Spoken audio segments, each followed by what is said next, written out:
Hello, everyone. This is Survivor Empower Life Coach Financial YouTube channel.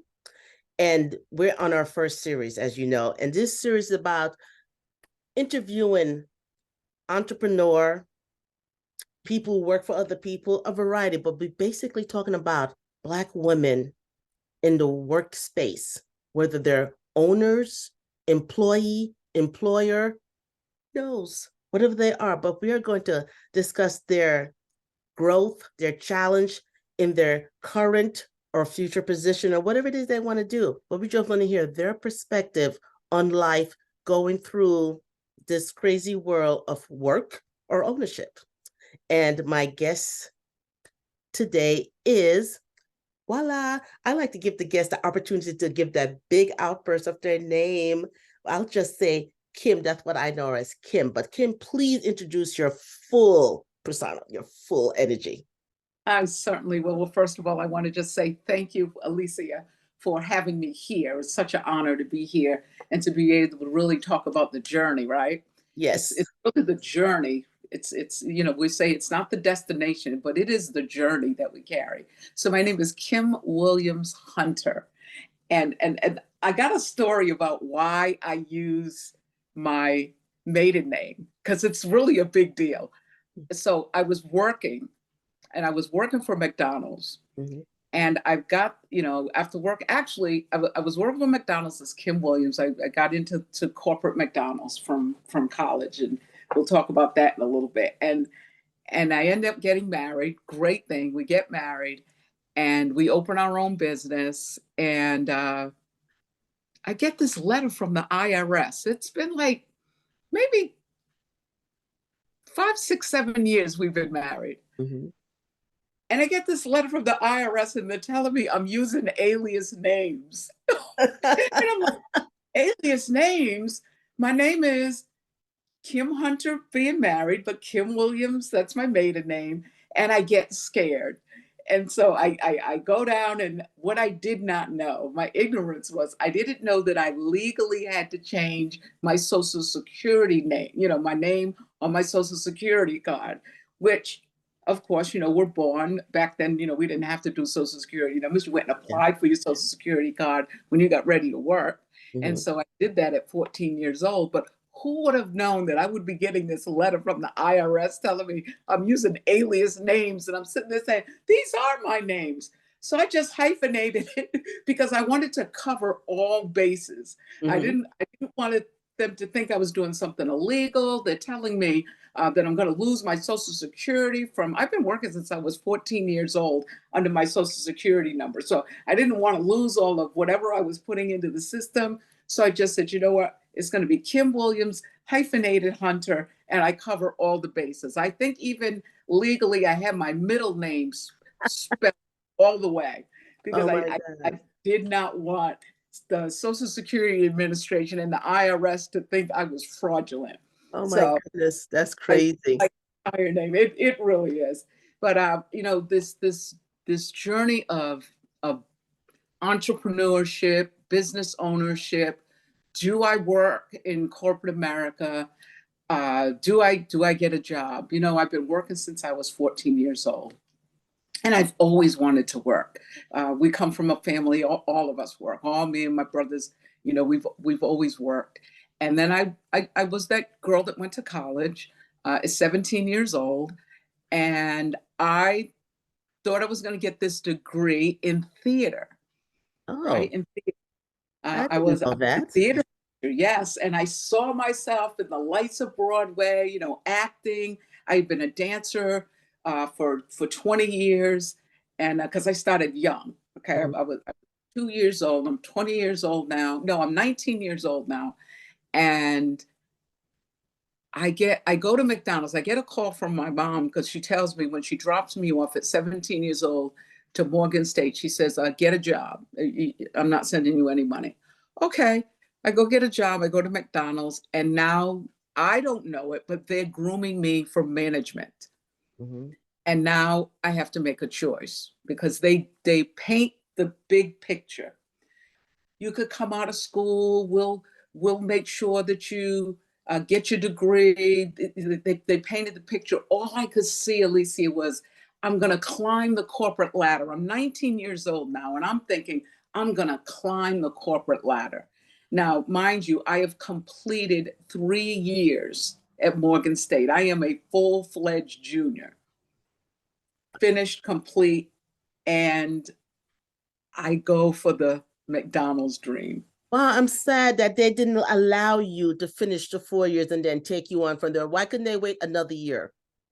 Because I didn't know about that. I had no one in my realm of in my world to tell me to finish college. No, but why did they impose? I'm more blaming, and I shouldn't say blame, but I'm more looking at McDonald's as what's another year to them to wait for you one more year. Not about you making that decision, but they not approaching you and allowing you to finish and then offering you this great thing.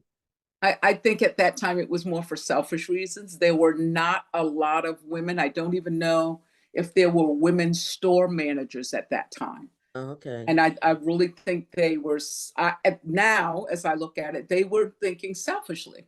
We've got to understand a lot of times, and we don't understand that until we have our own businesses, what we're going to do differently, right? Mm-hmm. But you're talking about a big corporation. I'm this aggressive female that's climbing the ladder quickly. I mean, I completed a lot of things very, very quickly. And so they saw a star pupil, I guess. They saw someone that they thought was going to fit their mold. Mm-hmm. Well, 4 years later, I get on the management team. Now our store was a prime store, which meant in the region we was the store that had the fastest growth in terms of moving out managers. We had a great store manager, and Mm-hmm. he trained us well. And so when you have a store like that, what they do is they come in and they stop moving, they stop changing the management team. And so they moved us out into other stores. And I'll never forget one of the managers that I was working at previously. He was doing some things that were not of integrity, Mm-hmm. uh, you know, stealing. We'll Mm-hmm. just put it out there. And I told on him. Mm. Wasn't I didn't know that that wasn't what you did, right? Um, because it's called the politics of corporate.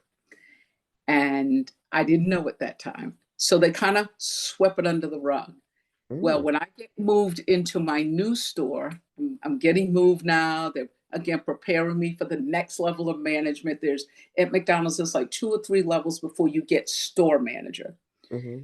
I'm in the next level, going to the next level of management. And they moved me to this store, and my store manager is the gentleman that I told on. Wow. Did they do that intentionally? I don't know. I don't know if they did it intentionally. I will tell you this: after about 6 months, I got fired. Mm-hmm. I, I got lied on. You're not doing this and you're not doing that. And I'll never forget meeting with my area supervisor, and he says, "Hey, Kim, we're going to give you the weekend off, and when you when on Monday, we want you to come to the regional corporate office." McDonald's at that time was broken down into this was back in the 80s, regional corporate offices, early 80s. So mind you, by this time I'm 22. I believe I'm probably 21, 22 years old. I said, okay. Now I'm excited because I never took weekends off. I was single. I didn't have kids. I worked. I did what the normal 20, 22-year-old, 20, 21-year-old did. I worked, I partied, I worked, I partied. I had a good time. I was enjoying my 20s. Mm-hmm. Uh, it dawned on me Sunday night, oh, something's not right. Managers don't get a whole weekend off. You don't get Friday, Saturday, and Sunday off. So I went Monday, and I'm a little nervous, and I walk in the office, and there's HR. No one in this corporate office that I know. And she kindly, politely terminates me. And did she tell you why? Did you have the opportunity to protest? She at that time, she read what the store manager said, and it was all about the store manager, right? It was all about, because he was in charge. He said, you come in late all the time. He said, my shift was at 3 o'clock. I used to get there at 2:30. He said that I said, well, you can look at we had to clock in, Yeah. good old fashioned. I said, but you can look at my time clock, my time sheet. Well, we're pretty much going to go by what the manager says. And again, it's this manager uh, uh, that I had told on it in a Mhm. previous team. That, there was a list of things that were vague, Mhm. but that I really couldn't argue. Your attitude, a lot of things were my word against his word, nothing really, really concrete. I said, yeah, but he's never written me up before. He's never sat down with me to give me uh, any warnings. Like, none of that was That's ever in against my. the law. What he did was against the law. I mean, I'm talking about now, thinking about those type of things.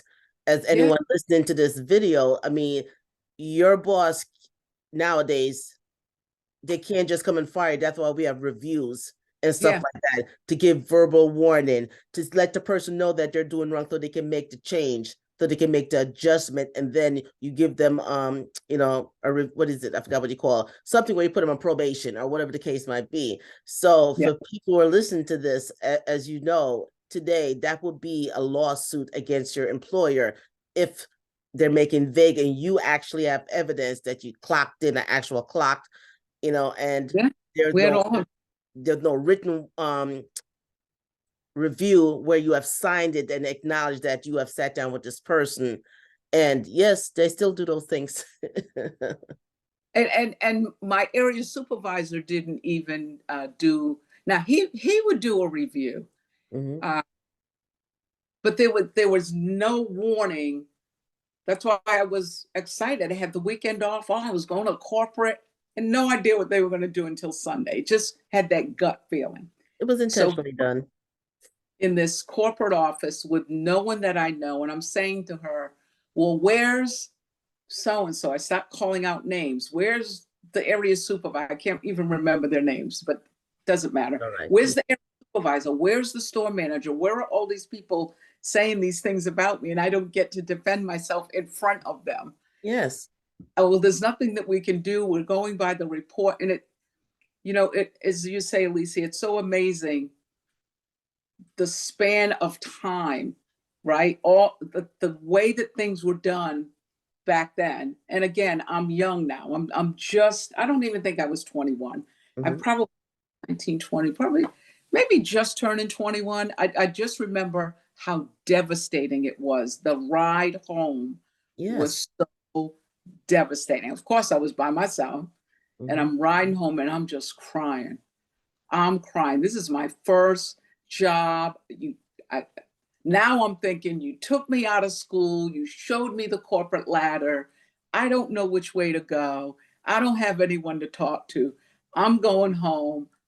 I cried all the way home. I think my roommate at that time, she was another Morgan student, and I didn't think she would understand because she was a voice major and Mhm. she was from the Bahamas. No, she was from Bermuda. And Mhm. so I just went home and tucked myself in bed, and it really got so bad that I knew enough that I felt like I needed to see a therapist. I was that depressed. I went into depression. Yes. I was so, so devastated. That's the only word I could come up with.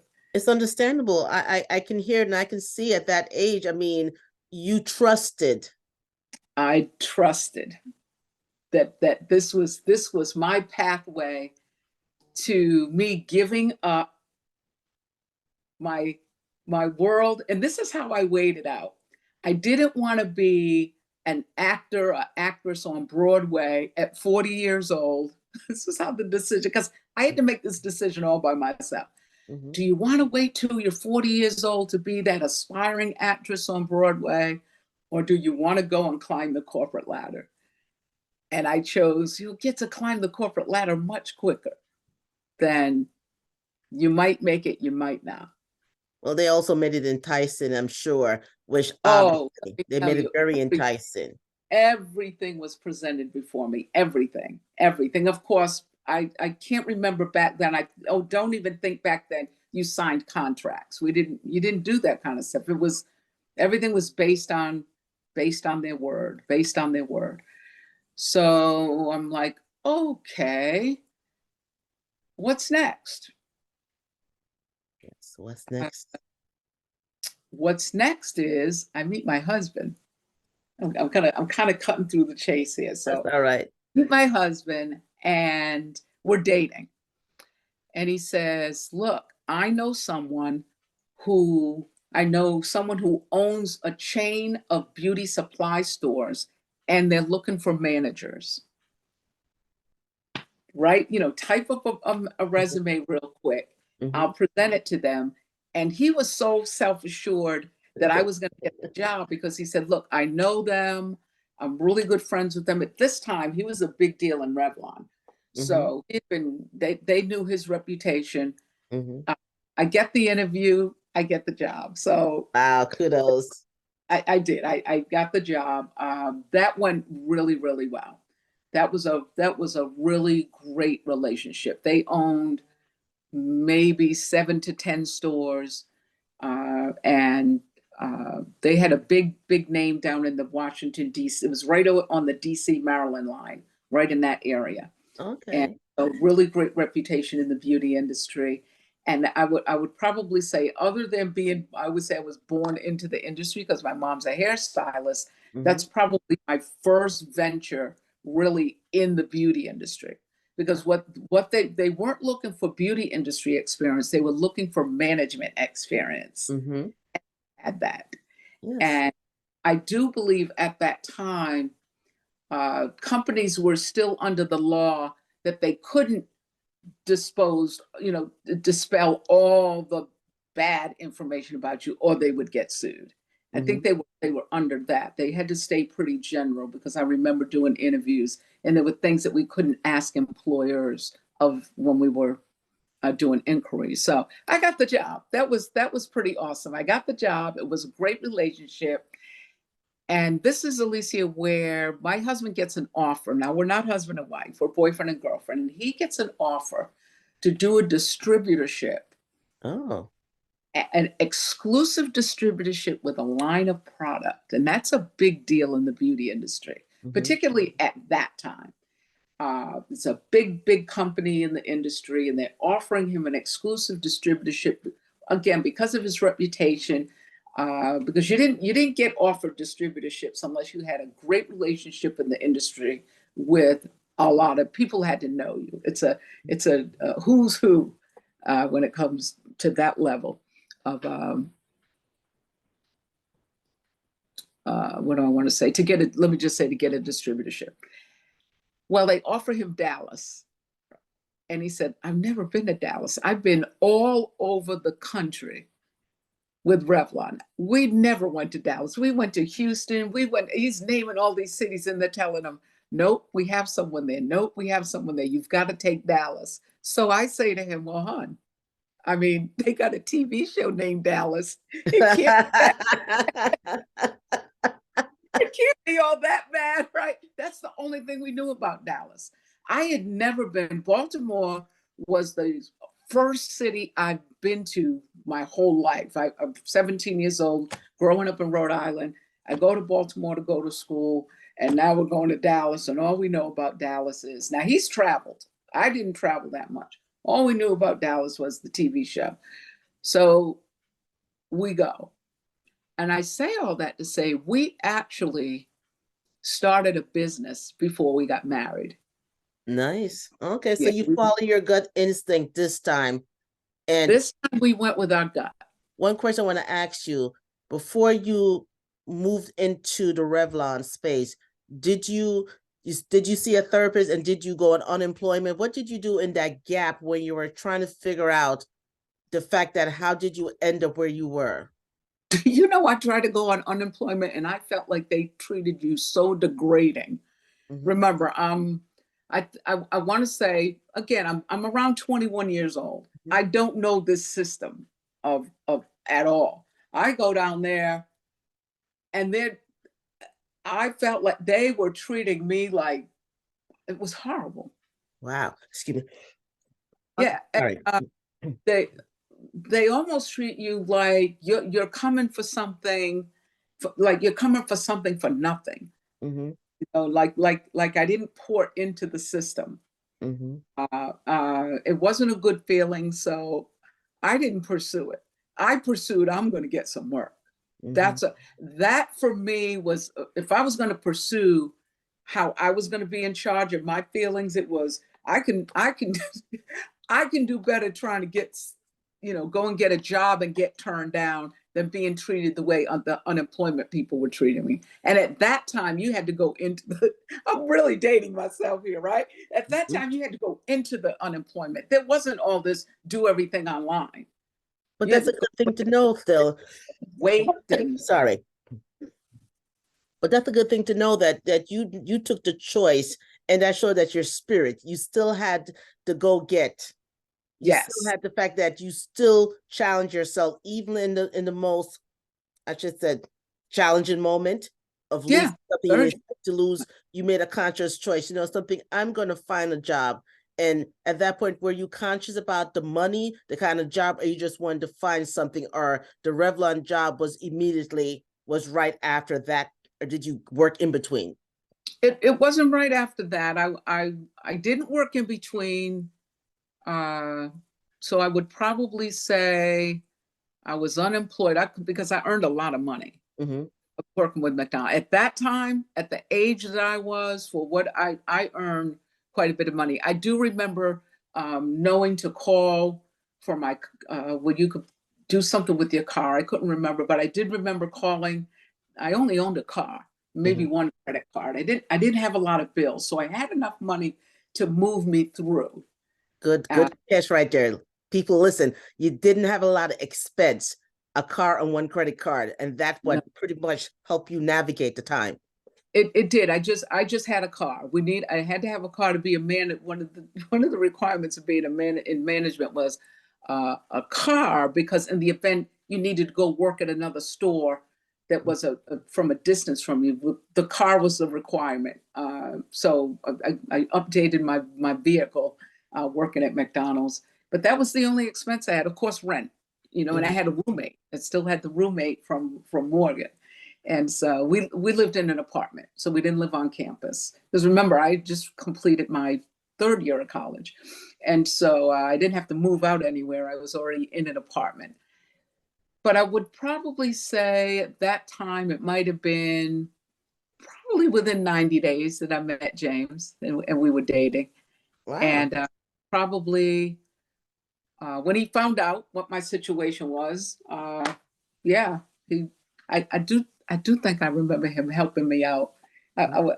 So I was, so let me talk to the women a little bit. I was one of those women that pride. I can remember having a lot of pride because he knew I wasn't working, and he asked me. Well, he kind of told me and asked me in a nice way, "I'm going to take care of your rent." And I told him, "I don't need you to take care of my rent, lady. Take care of my rent," because it was getting to that point where, but we were dating. Mhm. We were dating, and uh, I came from this mother that was, everything was just, she did everything. She Mhm. was in, she did everything. I'm not being the only girl. That's what I did, and been on my own for so long. That's another story for another time. Yeah. But I was like, "I don't need you to take care of my rent." And he said to me, "I know you don't need me to take care of your rent. That's not what I'm telling you. I'm not asking you, do you need me to take care of your rent? I'm telling you, I'm going to take care of your rent." Okay. So, just being transparent, there was that buffer. And now I'm saying that to say that I'm coming talking from that pride, right? Where we get that pride. I don't need nobody. And it's not so much the boyfriend or the husband or the male figure, your dad, whoever may. When God sends you somebody, because Mhm. you don't know who he's going to send you. If you really believe, then he's sending you what I like to say, that guardian angel. It could be a friend in your life, and we still get that prideful way about us. I don't need nobody to do this, and that for me. Knowing we Indeed. in that time and in that moment, we really do need.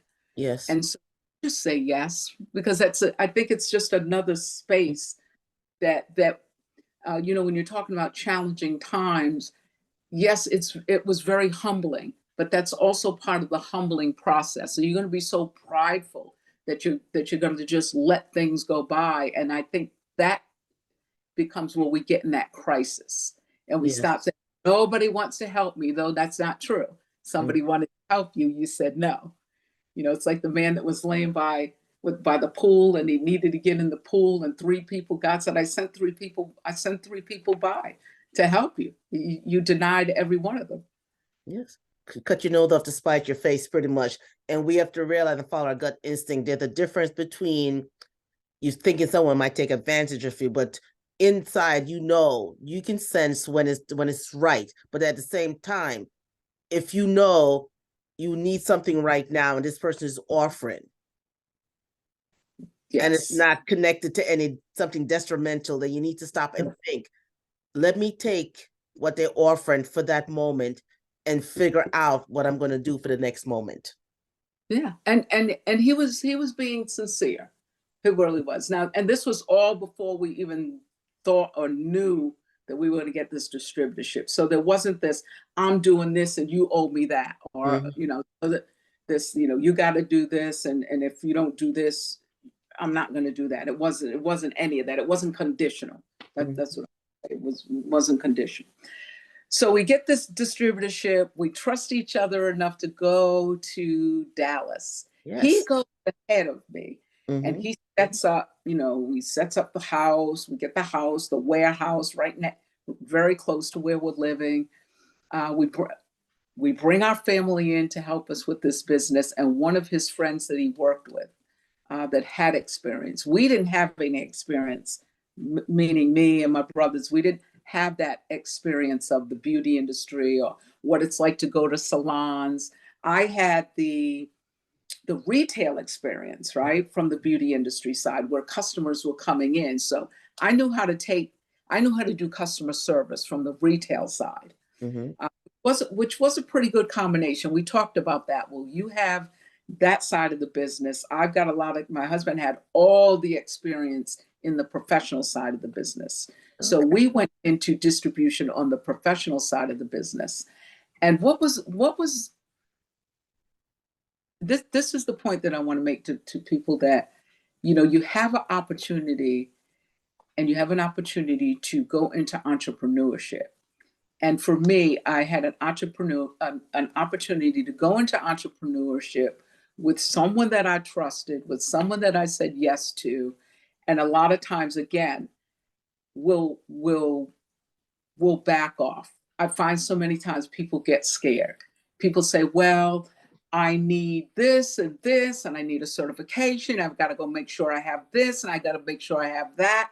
We didn't have that kind of time. It Mm. was, here's the distributorship. You go to Dallas. They supported us in getting it set up because, of course, the products and everything. But we had to make the choice to move to Dallas. Okay. And many times, I think, Alicia, what we do is we hold on to all the things. This is, I think, where fear comes in. Yes. All the things we think we need before we make the move. And many times that's either a fear of success or that fear of failure. And at that time, neither one of us had that. We just knew my husband had always wanted to go into a distributorship of his own. Well, here was the opportunity. Opportunity knock, take it. Opportunity knocked. Yeah. And for me, it was, I'm going with him. Whatever he decides to do, Mhm. I'm going. I didn't have a lot of reservations. And so we did all the right things with our companies. We told, I told the company ahead of time. I gave them a month's notice because that they were just so good to me. I gave them a whole month's notice that we were moving to Dallas. And you know what? The beautiful thing is when you have a great relationship with a company, and these are for my people that are moving from their corporate job or their job Mm-hmm. into entrepreneurship. Leave, don't burn the bridge. Mm-hmm. We gave them plenty of notice, and they so respected that. There was no fear of, oh, they're going to let me go in 2 weeks. It may be different now. I know there are companies out there where you can go now. That company didn't do that to me. I got to work right up to the day they wanted me to stay. There's no way you can stay. I stayed as long as I could, because remember, James went ahead Mm-hmm. and set everything up in Dallas. But just the respect that we had, employer to employee, was really great, keeping them informed. And I think that has a lot to do with us. Mm-hmm. How am I performing where people want you? They don't want you to leave. You've created that space in your job where you're a valuable asset to the company. Yeah, they respect you and relied on you. They did, because now they have to go and find another store manager. I was a store manager when they hired me, so I felt like, okay, I took all that experience from McDonald's. I did make it to store manager with McDonald's. However, when I got my position, they didn't make me an assistant manager. They made me a store manager. I was a store manager. So I felt like all the training that I got at McDonald's, Paid I off. was able to right, it paid off. And still, I would still say they have one of the best management training programs in the world, McDonald's. Now, Okay, well, that's I something to never say. I never was upset. I was devastated. I went, I went through the counseling, the therapy, and that was more for my mental mindset, because I just couldn't understand what happened. They got into the why me, and oh, I had a pity party for at least a month or two. That's Uh, okay. but I also got an understanding of the first understanding of who I really was. And it wasn't the end of the world. It was just my first time being fired. And everybody, I didn't know at that age that everybody gets fired at least one time in their life. Yes, that happens. Yeah, and it just and the way that it was expressed to me is, thank God it happened to you while you were young, because if it happens to you later on in life, you'll know how to handle it a lot better. But yeah, it's going to happen to all of us. Hmm. So I'm stepping into this world of entrepreneurship, and guess what, Alicia? It meant sales. The sales that I was doing was inside sales. And here's the difference between retail sales. There's a lot of different arenas of sales. There's outside sales, there's inside sales, there's corporate sales, there's teleselling. As the manager of the beauty supply store, our customers came into the store. So it's Hmm. a clear understanding. And I had worked, okay, you want to talk about dating? I had worked for, dating my age now, Jordache jeans in the mall Hmm. at the, some of you may remember Yes. merry-go-round. It was a store so at 16 years old, I knew what that was like, to work in a store to do retail sales. Well, this was very similar, right? This was very, very similar. So I got a good training. Merry-Go-Round was another good corporation, and a very good understanding of how to approach the customer, Hmm. and understanding, really, that's what sales is. Sales is really meeting the customer's need, right? A lot of times we don't look at it that way. We're looking at it like, oh, I've got to be this aggressive person, and follow the person around the store and keep asking them, what do you need? Can I help you? Can I help you? And merry-go-round taught us a little bit differently how to approach the customer. They taught us, be there for the customer, be around in the event that the customer needed that support. Yes, you want to greet the customer, right? Get the customer's attention, greet them, and let them know that you're there to service them. I was able to take that. I remember that, and I was able to take that into, the retail sales of the beauty supply store. Well, I was also able to take that. That was the piece that I brought into the business that we now created. I Okay. customer service support side to be able to take care of customers. But when it came time to go outside and do the sales, oh Yes. my God, I failed horribly. right? So I tell my husband, and then there was a total cultural difference, Mm-hmm. being from the North. I'm in, this is now mid 80s. Mm-hmm. We're in Dallas. I'm from the North. I have an accent. They have an accent. We can't understand what each other's saying. I completely shut down and I tell my husband, I'll tell you what, I'm going to work in the office. I'm going to stay in the office and work, which was the warehouse. We had a warehouse. I'm going to work in the warehouse. So that's what I did. I stayed in the warehouse and I handled all the calls that came over from customers because we had my brothers were delivering, they were doing the sales. They all seemed to get along really well with everyone. I was the only one that had this language barrier with everyone, and it was fine because now we decided we're going to get married. So Mm-hmm. we did everything. We got married, had the kids. Alicia, the business went really well because my husband knew how to work with the team. Mm-hmm. It was all three of my brothers came in, his best friend from Revlon, they all worked together. And in believe it was 8 months, we did a little over $250,000. Wow.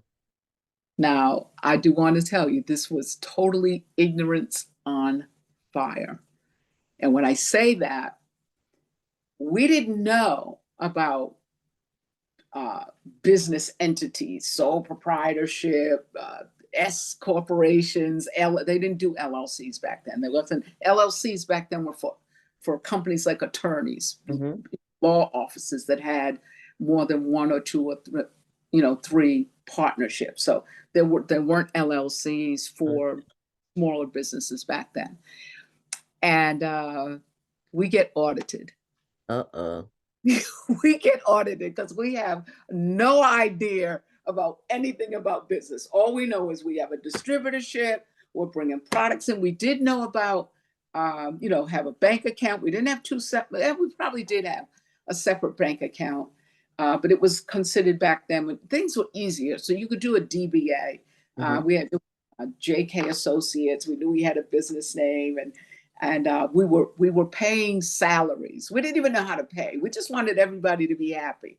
We wanted Mm-hmm. everybody to earn their way and be happy. We all lived in the same house. My husband got a 3-bedroom house, big Mm-hmm. house. We're in Dallas. These houses were huge. So a lot of space, enough for everybody. And we get audited. So that's when we go get an accountant. Because at this time, I'm the accountant. I'm keeping track of everything, pen and paper. Uh, of course, we have the bank account. I understand payroll, all of that. I'm paying people. I don't know anything about taxes. We're just paying people cash here. We get this, and we get audited, and that's when we get a CPA. Mm-hmm. So we understood enough. Okay, what do we do now? We asked questions as we went along. Okay. So what do we do now? Okay, we get a CPA. And it was because we were going to Oak Cliff Bible Fellowship, Pastor Tony Evans Church. Mm-hmm. And so there were enough resources at church to be able to ask, we need it. This is what happened to us. And so people guided us with what we needed, right? So we get the CPA, great CPA, helps us through this audit. Another thing in business, just keep good records. Yes. I was a great record keeper. We As- didn't have anything computerized. You do everything with the computer now. yeah. You spreadsheets but I was a great record keeper. And when that lady came in, I don't remember her name, but she came in and she started asking, I need this, I need that, I need this, I need that. Of course, my CPA was there. They made an appointment. The CPA was there. And he nicely, navigated the conversation. And she said, well, I need a couple, I want to see some of these things today. So we got those things out today. And this is what she said to me. She said, I came in here to just do this audit and be gone. She said, I thought I was coming to this mom and pop shop that didn't have anything together. but because you are so organized and you've given me everything that I need, I'm going to give you 2 weeks to get all the rest of this paperwork together, because they were asking for things. I thought I could write my brother off because he was living with me. We was Mhm. paying his salary, Mhm. and we used him as a write-off. No, you can't use your brother as a write-off. That's against the law. You only use your kids. Mhm. Again, we didn't know. We didn't have kids then. Like, I had my brothers. And so we she gave us enough time to do the paperwork, Mhm. and we was able to provide them everything that they needed. Now, did we still get fined? Did we still did the audit show that there was some things, and we had a great CPA, and like you said, yeah, these were some things you just didn't know, and there wasn't going to be any paperwork we could provide because you just couldn't do Mhm. it. You got to pay payroll taxes. We didn't know. We just paid people. Yeah, you know, we told people what they're going to be paid. We paid everybody that we paid on commission. No, we did salaries. So we just gave, here's your $300. Here's your $300. Here's your $300. And $300 back then was a lot of money. And no tax taken out on either side. Yeah, no tax taken out. three No hundred Social dollars Security. So you had to pay all No, those things. I paid all of that. So what we ended up doing was we ended up our CPA got us incorporated, uh, all of that. Everything, all the steps that we would, and he was able to show the auditor that we were in the process of now going to switch over from sole proprietorship to corp to we did an S corp. Okay. And so, yeah, we just at that point in time, and again, we didn't, we didn't know. So when you don't know, you don't know. But Now, once you know, you know. once you know, you know, and you don't argue with the IRS, because, like you said, no, these are things, ignorance of the law. It doesn't matter to them. It's like, oh, I didn't see the stop sign. No. Okay, still getting a ticket. It's not. You're choosing to go into business now. That was your choice. But they were really nice. They were able to knock down some of the fines because we didn't know. I mean, because you could legitimately see we didn't know. It wasn't that we was trying to hide it. We didn't know anything about paying under the table. Mhm. You don't keep records when you want to pay under the table. So No, you don't. that's what she knew. She was saying, well, legitimately, I could see you weren't trying to hide anything. No, we Mhm. had bank records and everything. I wrote everything down in a ledger book. And so because of that, the fines weren't so heavy. There are fines that the IRS will do away with Mhm. if they can truly see that you weren't doing things to hide, that you weren't trying to not to pay them the taxes. So one Uh, question, what do you suggest to someone who wants to get in a business? What's some of the key things based on your experience who had the great opportunity, who jumped in feet and hands in and being honest, but also good record keeping for people who have an idea? And what do you suggest? What steps do they take before they jump in? Or Steps that I would say take now, because there's so many, moving to being in Philadelphia and opening another business in Philadelphia, Will Hunt Business Events, Will Hunt Business Solutions. That was one of the things that we got into, working with people that wanted to be in business or were in business for a year and still didn't know how to navigate. There's a lot of uh, uh, business development centers now Mhm. in all cities around the country now that will help business owners for free. Yeah, that This score help their retired business people that will help you with a business plan. They will, they know how to navigate through the system now. And mhm. so I would say look for your local small business development center. It's usually, if it's Mount Airy, it'll say MASDC. So the SDC stands for SBC, Small Business Development Center, SBDC Yeah, okay. will be the letters. There it is. SBDC, you'll see Small Business Development Centers. You could Google those. Mhm. They're around the country, And in many cases, if there's a fee, there's a small fee. There's a very small fee for it. And they get you right on track. Okay. So I would say that's the route that you want to go. If Okay. you're still in the, I'm in the development stage, I'm not really sure this is the route I want to go, then I would say take it on as a hobby. Try it out, take it on.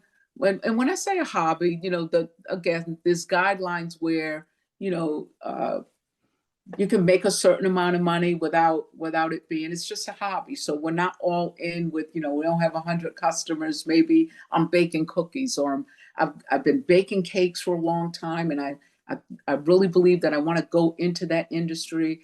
And maybe you're not charging $25 a cake, you're charging $10 a cake. It's a hobby. I'm charging $5 a cake. There are some industries, no, you're not going to be able to do that. You can't go in as I'm going to be an attorney and I'm going to start charging people. There's laws, as attorneys and accountants, hairstylists. Mhm. I'm in the beauty industry, and so there's getting the license, but there's so many areas to be able to go into the beauty industry. I found that I didn't want to do hair. I learned really early that I didn't want to. I went to school and everything. Went to school in Maryland. I'll never forget the street and everything, Bel Air Road. And I found out, that wasn't my area. I would go back in the summertime to my mom's salon. That just wasn't for me. I enjoyed working with her, but I didn't see myself wanting to do hair. So I knew, again, when I was at Morgan, okay, this is what I'm going to pursue. Met my husband, got back into the beauty industry. And while we were doing our business, we were taking over the market share. Now, remember, I told you in a very short period of time, 8 months, first 8 months of business, were a $250,000 business. And my husband runs into a salesman from Dudley Products. Mhm. And Greg Winchester, he's telling James, man, you guys are out here. They became friends. You guys are out here, and you're what he was saying in the nights way, you guys are like taking my business, Mhm. because we had four salespeople on the street. Well, Mr. Dudley, cutting to the chase now, Mr. Dudley tells Greg Winchester, because Greg's losing sales, and he wants to know why are you losing sales in this territory? He says, because there's this guy named James Hunter, and he's taking the market share. Mr. Dudley says, buy him a ticket and have him come with you to the next sales meeting, because Dudley Products was having sales meetings every month with Mhm. their sales team. James goes down, and James always wanted to work for a Black company. And when he met Mr. Dudley, he just said there was just something that said to him, this was the company that he could really, really make a move in.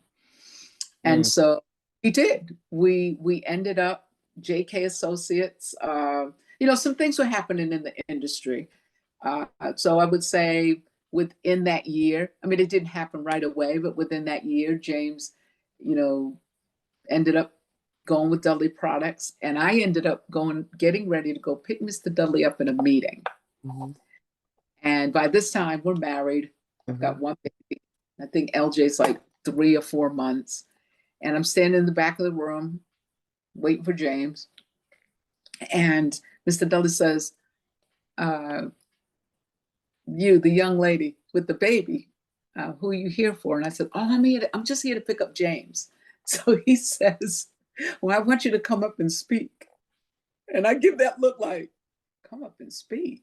You want me to come up? He said, yeah, give her the baby. I remember I gave the baby to Betty Clausen, and I came up and spoke. And all I said to the women were, look, I know my husband's going to be one of the managers. I want everybody to feel, like they can call him, because at that time, I don't even think we had cell phones. We had landlines. I think the beginning of cell phones, but pagers. I remember those. But I wanted the women to feel like they could call, because we're in a business setting now, that they could call and really feel comfortable and at ease, that they could call their manager and not have somebody's wife in the background. Who are you talking to? Mhm. So, uh, so he said, "Wow, you're different." I said, why? He said, because I don't meet too many women like you.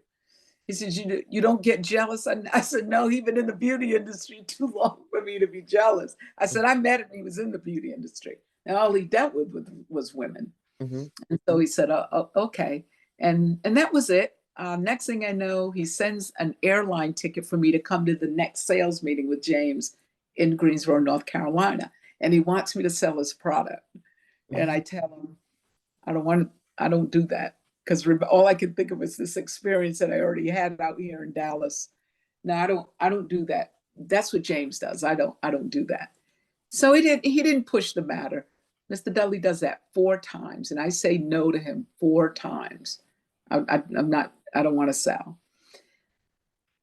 One day I say to James, because now we don't have JK Associates. I'm at home with the baby, and I say to him, probably John, LJ's about 6 months old now, and I'm taking him to this meeting. Me and the baby and James are going out to the meeting 4 months now. And it's a really great atmosphere. I mean, it's, you're talking about a company. We had less than 100 salespeople, but the atmosphere and the camaraderie, and you're seeing a Black company in action. I've never seen that. I'm from Providence, Rhode Island. We never saw that, and it was like, wow. I saw it at Morgan, but didn't see it, in a business atmosphere. So when we get back, I say to James, okay, maybe I'll go out with you. Maybe I'll go with you this time, and I'll try it with you this time. Mm-hmm. And it was a much better experience. I took it on. I saw, where I could be. I want to say, going back into working for a company, you still want to be able to understand who you are as the individual. Mm-hmm. And that's what Dudley Products provided. Even though we had this corporate atmosphere of, we're coming into a company atmosphere, I was still able to be creative, have the creativity, because we were now in a territory that we were familiar with. So Mr. Dudley didn't pull us out of Dallas. We didn't have to go somewhere else to do this selling. He actually, kept us in a very familiar atmosphere, because James had already known the customers. Now it was a matter of him just introducing, me to the customers with a new product, but the same people, very, very friendly. I just had one bad experience, and again, another lesson. One bad experience doesn't mean it's the end of the world. Mm-hmm. All Doesn't right. define you. It doesn't define you. It was one time, although I was needed still in the warehouse for our business, Mm-hmm. being brought back into the sales field. Okay, we'll call it, being out in the field is what we call that. I found it to be, again, I took what I learned about servicing people, and what I loved about Dudley Products, that's the perspective they came from. They Mm-hmm. didn't come from, in my mind, it was, I'm not going to be the salesperson. With Mr. Dudley and Mr. and Mrs. Dudley, what they trained us to be were people who serviced. We were in partnership with the professional cosmetologist. I like And so that. that was much easier than, I'm the salesperson. Now, did the customer look at us as, we're the Dudley salesperson? They did, oh, you're the new salesperson. But they too understood that we were there to service them, because they understood the philosophy of Dudley Products. Yes. So we weren't, yeah, sales has a bad rep, but I Yes, it think does. yeah, a lot of it has to do with the culture of Mm-hmm. the company that you're in.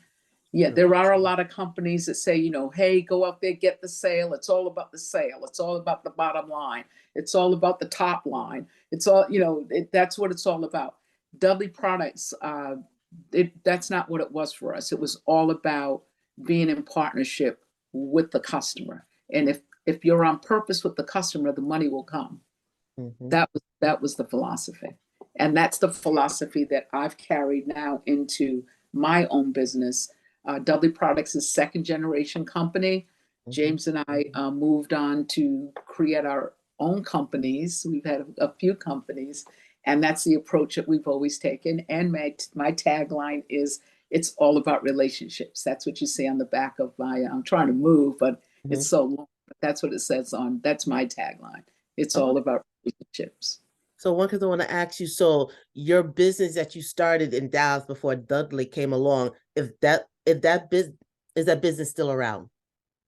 I would say yes under a different name. So we have taken on different product lines, Mhm. just like we did then. So we know the whole world of distribution.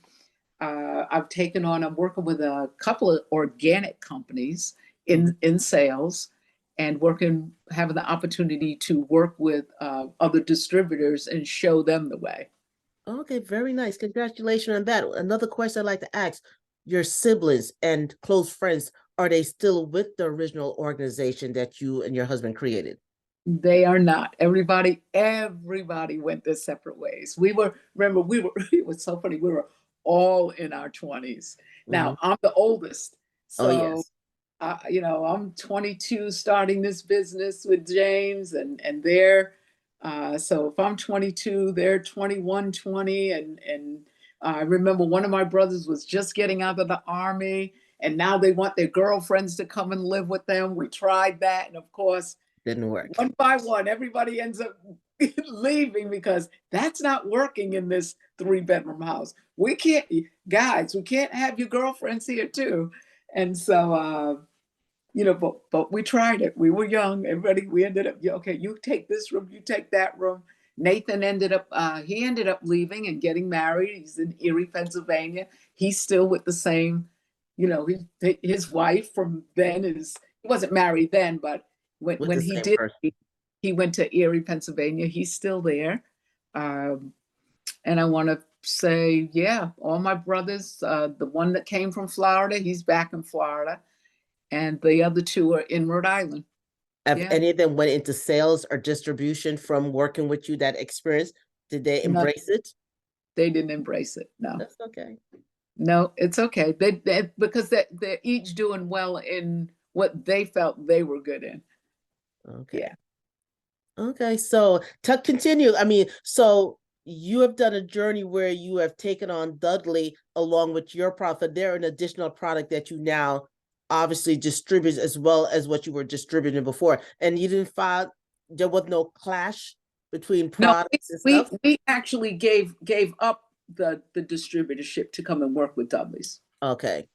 Yeah, we actually that we ended, and that was more, that particular company ended up going a different route, which Mhm. they ended up going retail. They ended up Okay. going retail, which meant the product went on the shelf. So there Okay. wasn't a need for distributors anymore Hmm.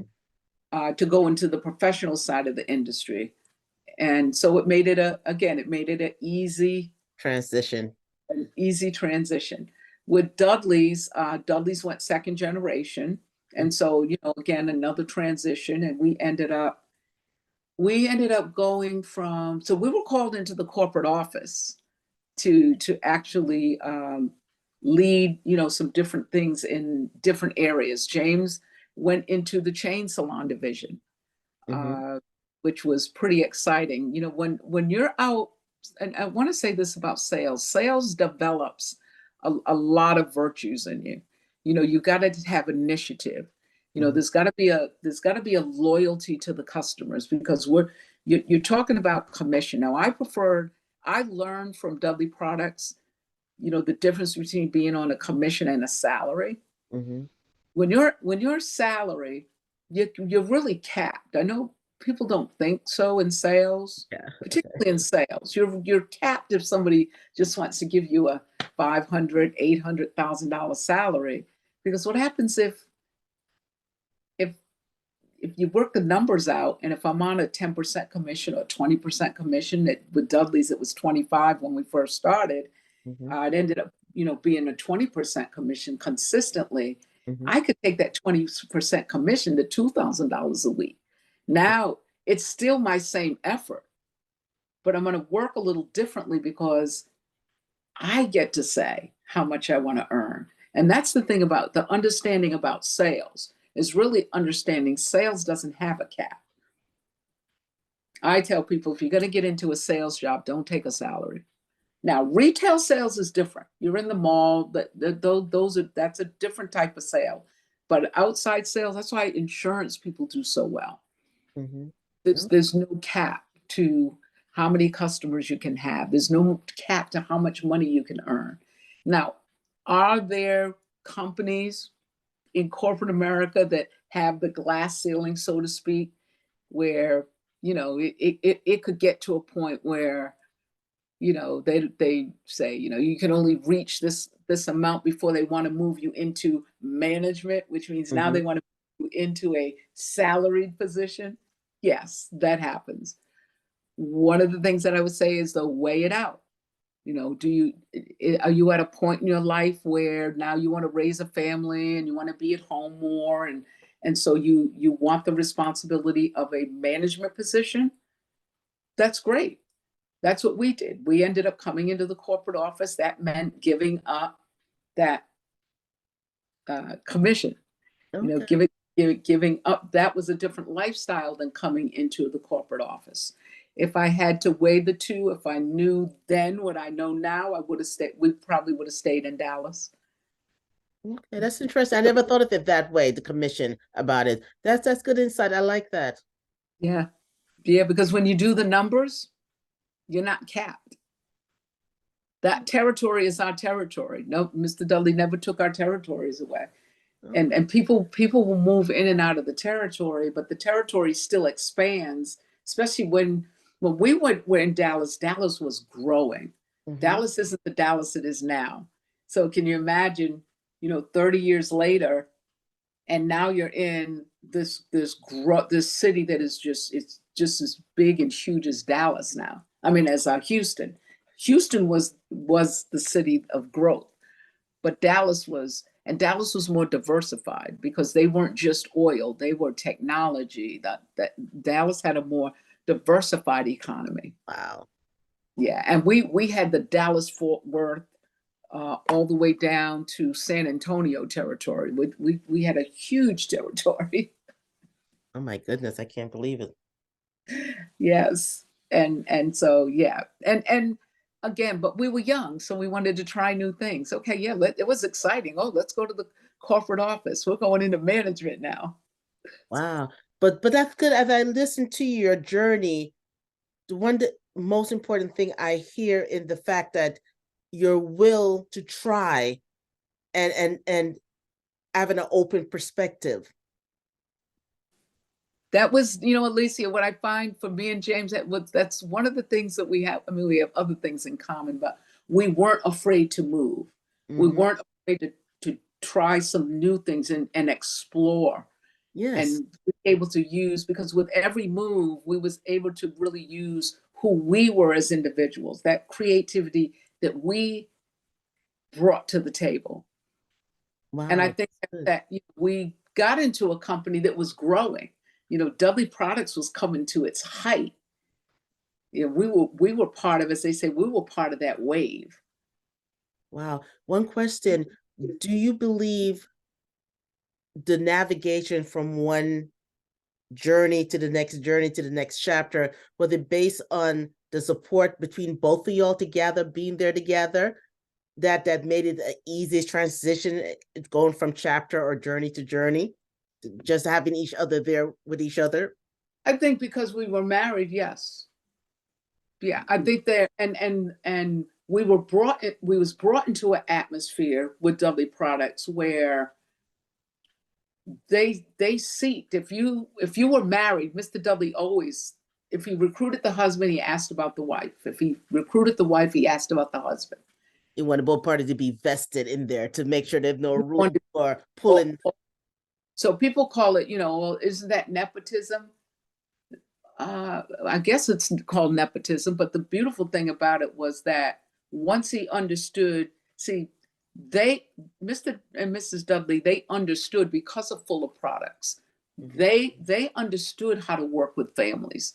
They mhm, understood what it meant to keep, particularly at that time, the Black family together, because mhm. it was so needed. There's so much separation, all right, because of slavery times where Yes. where families got separated. Mr. Fuller really taught families how to stay together. So he too would bring in families, but Mr. Dudley really took it on. You know, you read in the first chapter the story of Betty